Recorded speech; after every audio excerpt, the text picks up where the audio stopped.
പ്രിയപ്പെട്ട കൂട്ടുകാരെ, നിങ്ങൾ അറിയുമോ, പരിശുദ്ധമാക്കപ്പെടുന്നതായ ഖുർആനിൽ അല്ലാഹു സുബ്ഹാനഹു വ തആല പറയുകയാണ്, വലില്ലാഹിൽ അസ്മാഉൽ ഹുസ്ന ഫദ്ഊഹു ബിഹാ. അല്ലാഹു സുബ്ഹാനഹു വ തആലക്ക് ഏറ്റവും മെച്ചപ്പെട്ട നല്ല പേരുകൾ അല്ലാഹുവിനുണ്ട്.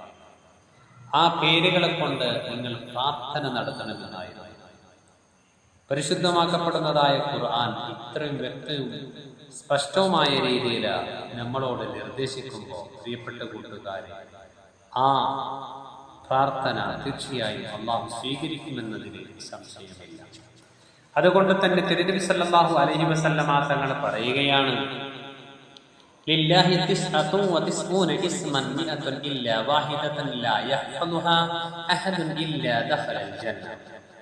ഹബീബായ നബിയുനാ മുഹമ്മദ് റസൂലുള്ളാഹി സ്വല്ലല്ലാഹു അലൈഹി വസല്ലമ തങ്ങൾ അസ്മാഉൽ ഹുസ്നയെ കുറിച്ചിട്ട് പറയുന്നത്, ഹബീബായ നബി സല്ലല്ലാഹു അലൈഹി വസല്ലമ തങ്ങൾ പറയുന്നു, അല്ലാഹു റബ്ബ് സുബ്ഹാനഹു വ തആലക്ക്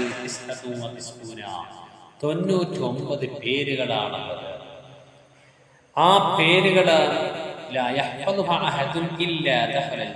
ഒരാൾ അത് മനഃപ്പാഠമാക്കി കഴിഞ്ഞാൽ, ആ 99 പേരുകളും ബൈഹാത്ത് ചെയ്തു കഴിഞ്ഞാൽ സ്വർഗത്തിലേക്ക് പ്രവേശിക്കുമെന്ന് നബിയുനാ മുഹമ്മദ് റസൂലുള്ളാഹി സ്വല്ലല്ലാഹു അലൈഹി വസല്ലമ തങ്ങൾ പഠിപ്പിക്കുകയാണ്. അതുകൊണ്ട് തന്നെ നമ്മൾക്ക് കിട്ടുന്ന അവസരങ്ങളിൽ പരിശുദ്ധമാക്കപ്പെടുന്നതായ അല്ലാഹുവിന്റെ ഇസ്മുകൾ പറയാൻ നമ്മൾ സന്നദ്ധരാകേണ്ടതുണ്ട്. ദൈനംദിനം പറയുക എന്നുള്ളത് വളരെ മഹത്വമുള്ളതായ സംഗതിയാണ്.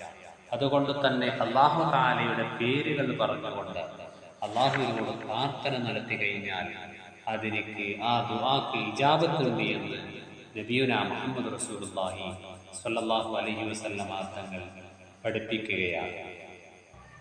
അസ്മാഉൽ ഹുസ്നയെ കുറിച്ച് വീണ്ടും മറ്റുള്ള ഒരുപാട് ആയത്തുകളിൽ നമ്മൾക്ക് കാണാം. ഹുവല്ലാഹുൽ ഖാലിഖുൽ ബാരിഖുൽ മുസവ്വിറു ലഹുൽ അസ്മാഉൽ ഹുസ്നാ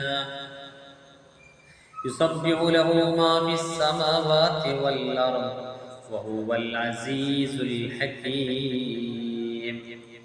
ഹുവല്ലാഹുൽ ഖാലിഖുൽ ബാരിഖുൽ മുസവ്വിർ. അല്ലാഹു റബ്ബ് സുബ്ഹാനഹു വ തആല സൃഷ്ടാവാണ്, അതുപോലെ തന്നെ നിർമ്മാതാവാണ്, അതുപോലെ തന്നെ രചയിതാവാണ്, രൂപരചയിതാവാണ് എന്ന് മാത്രമല്ല, അല്ലാഹു റബ്ബ് സുബ്ഹാനഹു വ തആല ലഹുൽ അസ്മാഉൽ ഹുസ്ന, ഒരുപാട് നല്ല നാമങ്ങൾ അല്ലാഹുവിന് കണ്ട